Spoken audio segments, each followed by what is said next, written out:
Kasi ilang beses kasi siyang humingi ng tawad sa akin, gusto niyang bumalik. Pero ayoko na talaga eh. Dumating na kasi ako sa point na sa 18 to 19 years, ang dami ko na kasing beses siyang pinatawad. Halos lahat ginawa ko na pero wala eh, walang pagbabago. May possession yung asawa mo. Because of this, first time ko nag-reading na wala ng isang pula. Binuhusan niya ng gasolina yung higaan namin. Eh di ba puro kutsyon yan. Unan, kumbaga sa ano, madali mag-apoy. Nung binuhusan niya yun, naging malakas ang loob ko. Kaso tinulak niya ako sa apoy. Ang gusto ko kasing malaman kung sino yung bata, maliit na kamay, between 1 to 3 years old ang nagtaas ng baraso ko.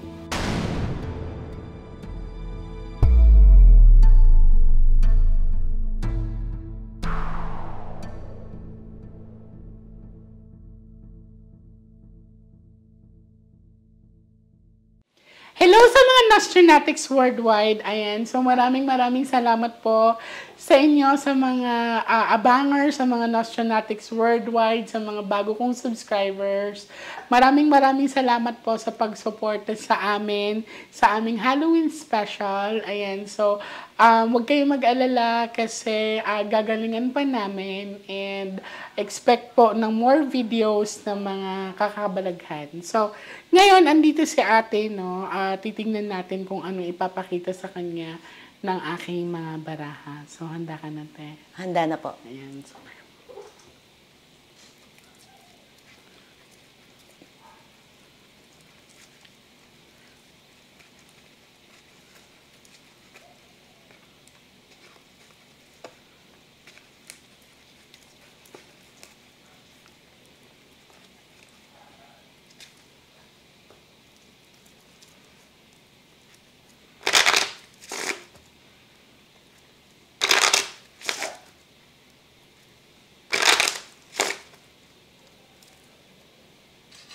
mag-ask lang akong prayer, te, ha?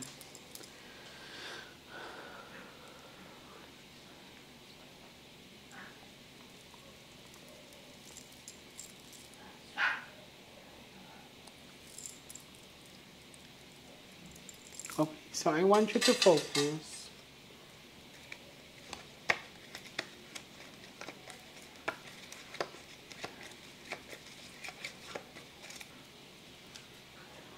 Pick one card. Thank you. So this is you.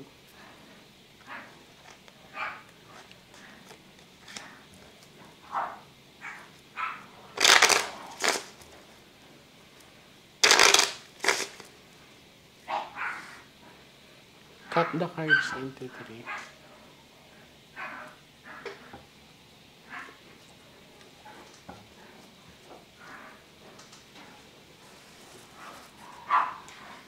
Kuha ka ngayon ng 7 cards of total lagay mo dito. Huwag ka magmadali.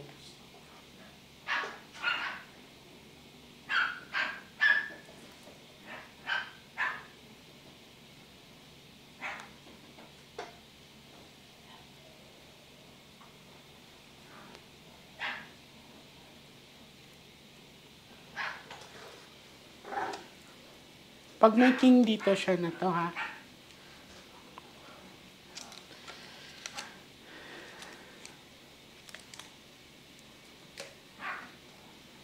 So, this is you, ate.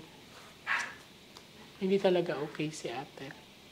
So, this is a dark one. This is a representation. May bigat pa rin nararamdaman or may bigat pa rin sa puso mo.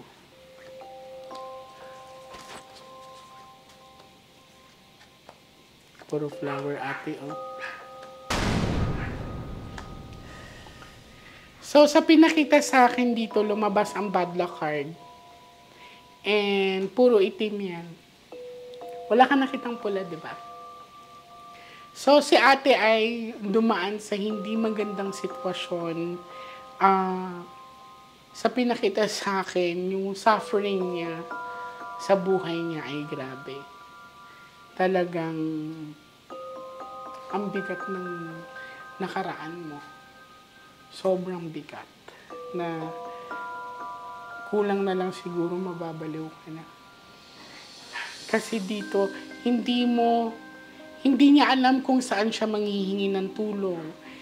Hindi rin niya ma-open sa iba yung mga pinagdaanan niya. Kasi ayaw mo sigurong mahusgahan ka. Yan. Madaming pagkakataon na mapuputol mo na yung ugnayan mo dito. Pero bakit di mo ginawa?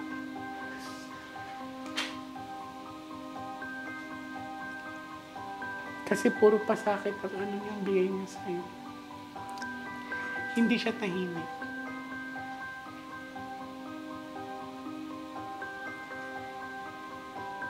Ate, hindi ba na-possess yung partner mo? Hindi ko masabi kasi nung galing kasi ako sa trabaho, nag-day off ako ng 2 days. In 2 days, kailangan kong asikasuhin ng... Basta meron akong asikasuhin na papeles nun eh. Pumunta ako sa agency namin. Nagkilabutan na. Ayun, pagbalik ko, iba na yung dating niya. Pero taon na gusto ko na makipaghiwalay, pero ayaw niya talaga eh. Madaming pagkakataon na pwede kang bumitaw pero hindi mo ginawa. Nagulat ako sa cards na pinakita sa akin, puro itim, may mga naririnig daw siyang bulong. Pero kaya ko siyang labanan eh. Kailangan talaga, kasi hindi siya Nalalabanan tahimik. ko siya. Hindi tahimik yung partner mo. Siya ang naglagay sa'yo sa kapahamakan. Na talagang, alam mo yung... si ate, sa nakikita ko dito, dumaan siya sa tinatawag na near-death experience. Kung di nga ako nagkakamali, parang kasama pa natin siya ngayon eh. I can say na talagang hindi siya tahimik.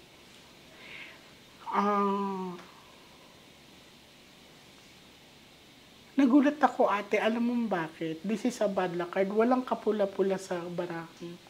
Parang di niya pinagsisihan yung ginawa niya. Sa nung time na sinaktan ka niya. So, yan na yung mga peklat na sinunog ka niya. Puro itim mo. Nagulat ako kasi yung nangyari sa pinakita ng baraha, hindi lang siya na parang bisyo eh. Pinakita sa akin na nagbibisyo si kuya, pero hindi siya effect ng bisyo. Nakita ko nung time na nangyayari, parang may bumubulong sa kanya na gawin yun. Parang tuliro na siya, lahat na mabibigat na bagay. Ano na sa kanya sa isip niya eh, parang Naghalo-halo. halo-halo na. Hindi ka natakot sa kanya. Nung sabi ko sa kanya na huwag mong gawin, pero nung ginawa na niya, nagpumilit akong lumabas. Kaso tinulak niya ako sa apoy Nung eh. sinunog ka na niya. Binuhusan niya ng gasolina yung higaan namin. Eh di ba puro kutsyon yan. Oo. Unan, kumbaga sa madali mag-apoy. Nung binuhusan niya yun, naging Nagliyab malakas na. ang loob ko. Kaso tinulak niya ako sa apoy, saka siya lumabas. Nawalan na ako ng malay.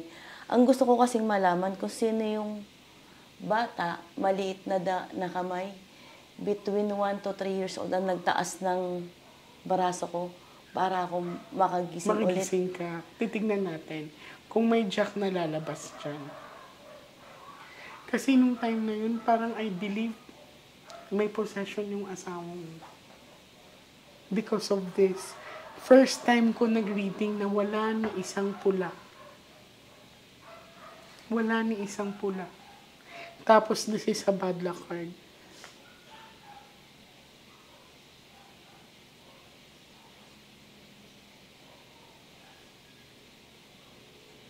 Titingnan natin ang sunod na. Hindi siya tahimik, di pa siya nakakatawid.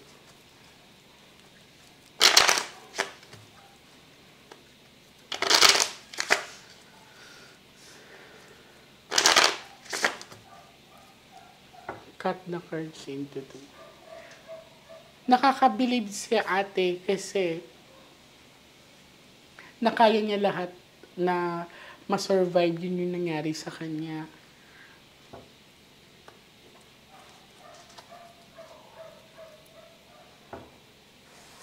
Kuha ka ng 9 cards of total, lagay mo ito.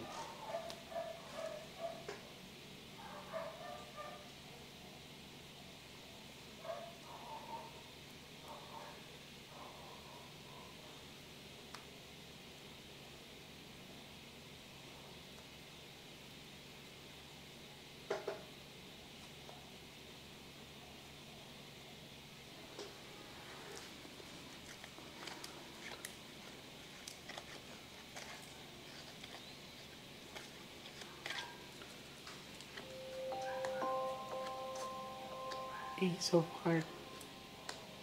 Humihingi siya ng kapatawaran, sir. At peace kasi ito, travel and distance. Hindi siya nakakatawid. Hindi ba siya na-involve sa ibang babae habang kayo? Maraming beses. Kasi may babae pa pala siya. Maraming beses. Ilang beses ko siya nauling ng babae. Kaya parang nawalan ako ng gana. Dumating sa point na ako nang bumubuhay sa mga anak ko tsaka sa sarili ko. Kaya nga grabe sa first set of the cards mo is grabe yung sakripisyo mo. Lahat, mabigat yung pinagdaanan mo sa kanya. Ate, nung nasusunog na yung paligid, anong naramdaman mo nung nakikita mo siya? Yung tinulak ka niya, anong naramdaman mo? Nung tinulak niya kasi ako, lumabas siya kaagad, nagdilim kasi kaagad yung bahay namin eh. Tapos, nawala na ako ng malay, parang nasuffocate na ako. Kaya, nung nangyari, wala naman ako naramdaman eh. As in, wala. Naging manhid ka? Yung bigla? Parang pakiramdam ko nga, patay na ako nun eh. Tapos yun nga, may nag-angat lang ng kamay ko. Ng braso mo para magising ka. Para magising ako. Tapos, pagbukas ko ng pinto, wala na siya. Kaya ako nakalabas. Nagpakamatay siya. Hindi naman siya namatay sa sunog eh. Nagpakamatay siya. He is being possessed. Saan to na lugar? Sa bahay namin sa May Dapitan. Kasi ilang beses kasi siyang humingi ng tawad sa akin. Gusto niyang bumalik. Pero ayoko na talaga eh. Dumating na kasi ako sa point na sa 18 to 19 years, ang dami ko na kasing beses siyang pinatawad. Halos lahat ginawa ko na pero walang pagbabago. Humingi siya ng kapatawaran sa'yo. Matatahimik lang siya, ate, pag napatawad mo na siya. Yun ang hinihingi niya ngayon sa'yo. Pinuntahan na naman namin siya, kinausap na naman namin siya eh. Kailan ka huling nagpunta sa puntod? Di ba, nag-read ka sa amin, tapos mga ilang araw lang, pumunta na kami sa kanya. Pero sana, kung ako lang. Wag na siya mandamay ng iba. Kasi last time, parang siya pa yung nakita ko na dumaan sa may harapan ng bahay namin eh. Nakaputing damit siya. Dumaan siya. Sumilip ako sa labas, walang tao. So yung bahay na tinitirhan mo ngayon? Iba na yun. Iba na yun. Hindi kasi siya makatawid, kaya nandyan pa rin siya. Kaya may mga bulong pa akong naririnig. Sabihin niya na lang kung anong pwede kong gawin para matahimik na siya. Sa akin ate, sa'yo, humihingi siya ng kapatawaran. Magpamisa ka sa kanya. Siguro dalawin ko siya ng 1 tapos magpamisa ako sa kanya ng... Kaso 31 kasi dahil dumating din yung kapatid ko. Siguro baka bukas try ko. Ipamisa ko na lang siya, punta na lang kami sa simbahan. Ako na lang mismo mag-aasikaso. Kasi sobrang bigat nito na pinapakita sa akin na grabe yung pinagdaanan ni ate sa first set of the cards pa lang. Walang kapula-pula, puro itim. Na sarili mong partner, ipapahama ka, na itutulak ka sa nagbabagang apoy. Na ang pinakamasakit pa dito is nagmarka. Sa pinakita sa akin ng cards, may nag-utos or parang na-demonyo yung partner mo. Tingnan natin yung huling barahan mo.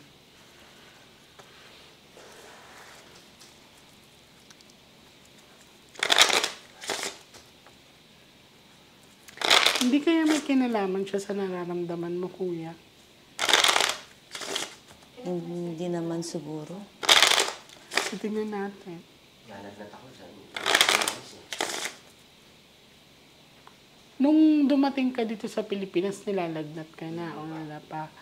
Mga ilang araw ka nilagnat nung mga isang linggo na mga bago ko pa. bago ka ano? Pagkatapos namin pumunta sa Ako daw sa cemetery, cemetery pala. Sa kanya, Nauntog ako. kinausap namin siya. feeling ko nahawakan ka. Nauntog pa sa ano, sa father dun sa cemetery. Kuha ka ng last 12 cards. Ito talagay mo dito.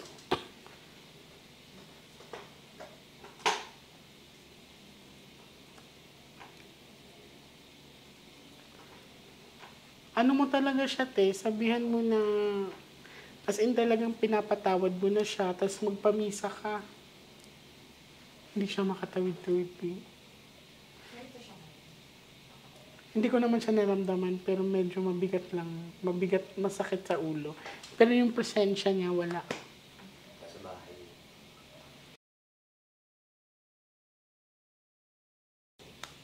Hindi ka ba binabangungot? May mga pangontra ako sa bahay.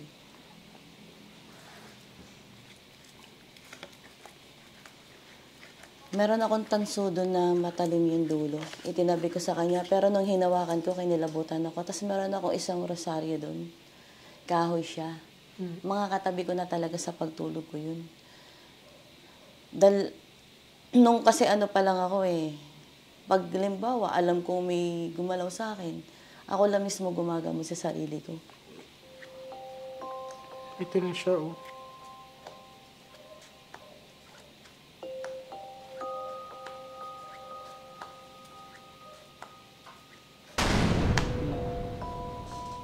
Hindi ka niya titigilan hanggat hindi mo siya pinapatawad ng buo. May possession na naganap sa kanya.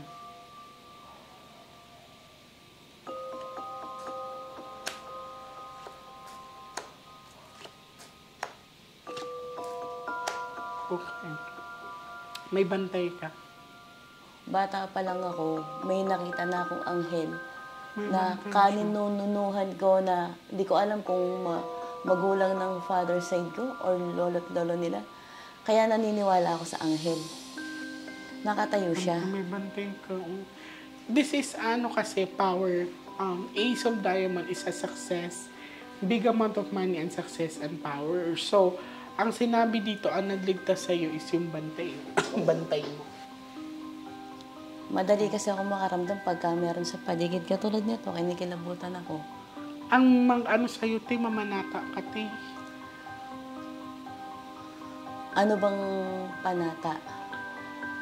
Kasi sa akin kay Mama Mary ako. Hindi, wala bang santong nagpanaginip sa'yo?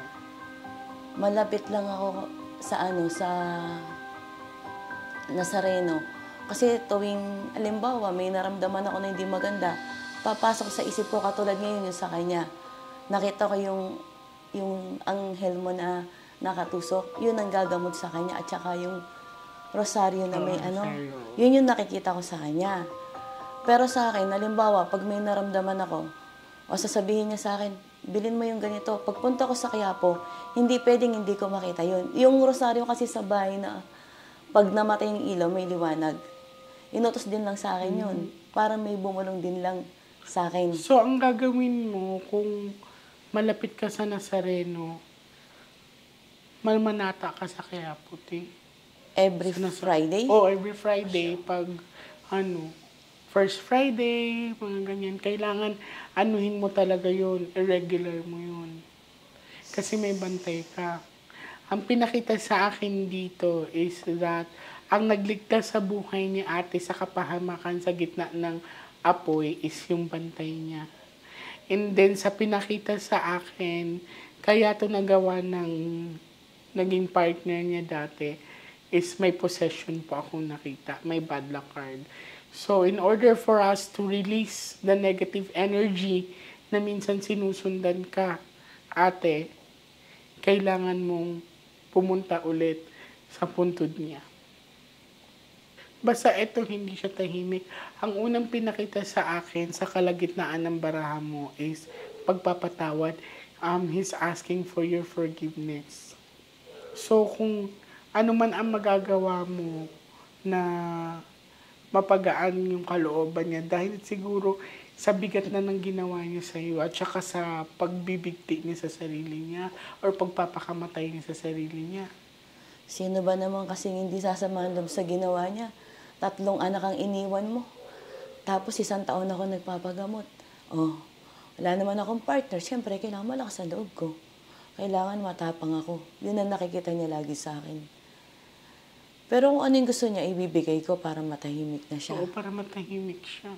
Pero at least kung naririnig niya, alam niya kung bakit ako nagagalit sa kanya. Sobrang bigat nito na hindi ko inasahan na ganito ang ipapakita sa akin na, naku ate, kung iba pa ito, mababaliw na. Ang tibay mo, sobrang tibay mo na nakatayo ka pa. Alam mo yun, nakapag-start ka pa muli. Pero minsan, siguro may phobia ka or hindi. May ano pa rin may moment pa rin na parang yung kirot is bumabalik. Pag may nakikita ako nag-aaway na mag-asawa, kinakabahan May ako. phobia ka. Totoo lang.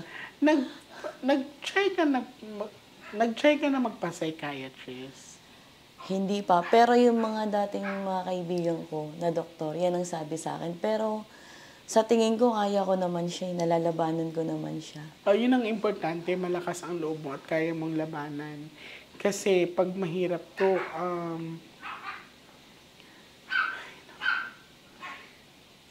sinusundan ka pa kasi niya. Basta, ngayong undas, dalawin mo siya. Yun nga, mas maganda nga na makita niya na makasama mo yung pamilya niya, mga kapatid niya. Para yun din yata ang nagpapabigat sa kanya. Paano? Simula nung namatay siya, hindi ko siya dinalaw. Kaya? Nang buwan, hindi ko siya binalaw ng birthday niya. Alam niya kung paano ako magalit. Pero alam niya kung gaano ako kabait. Kaya? Well, for me, palayain mo na yung nararamdaman mo. This is the time na talagang kung pwede mag-reach out ka sa mga kapatid niya or sa family niya. Kasi gusto kong maging masaya ka, ate. Gusto kong maging buo ulit ang sarili mo. Na tuloy-tuloy ang biyaya mo. Gagawin ko yan sa one, pupuntahan ko siya. Mm. Kung ano yung binitawan kong salita ngayon, kilala mo ko pag nagbitaw ako ng salita, ginagawa ko. Ililipat ko yung puntod niya, maghintay lang siya, tapos dadalawin namin siya sa one. Kung ano yung mga gusto niyang pagkain, ibibigay ko sa kanya. Alam ko naman kung ano yung mga yun. Sa mga Nostronatics worldwide, sa mga makakapanood nito, minsan sa buhay natin may pagdadaanan talaga tayo na sobrang bigat na minsan makakalimutan natin ang salitang pagpapatawad. Pero lagi natin iisipin na yung ama nga natin, si Jesus Christ nga, natutong magpatawad sa mga kasalanan natin. So, sana sa mga makakapanood nito, mag-aas lang din ako ng prayer sa inyo para maging safe si ate. Kasi sa nangyaring pinakita sa akin na kinikilabutan ako is it's not natural. May possession akong naramdaman or nakita sa partner niya. So, ngayon, alam ko naririnig ni Kuya ang usapan namin ni ate. Ngayon, makakalaya ka na. Makakatawid ka na ng maayos. Ibibigay na sa'yo ang kapatawarang hinihingi mo. Maraming salamat.